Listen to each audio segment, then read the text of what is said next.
Nagpasiklaban ng ilang Pinoy fashion designers sa paglikha ng reimagined version ng tradisyonal na balintawak terno, tampok ang kultura ng iba't ibang rehiyon.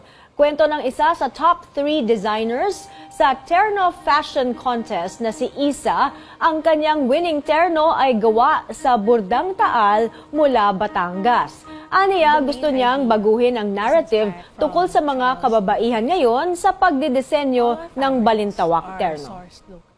Yung mga Amorsolo paintings, the women, they're always in the rice fields, or it's described as ilaw ng tahanan, mothers. Yes. So, and we're more than that now as women in society.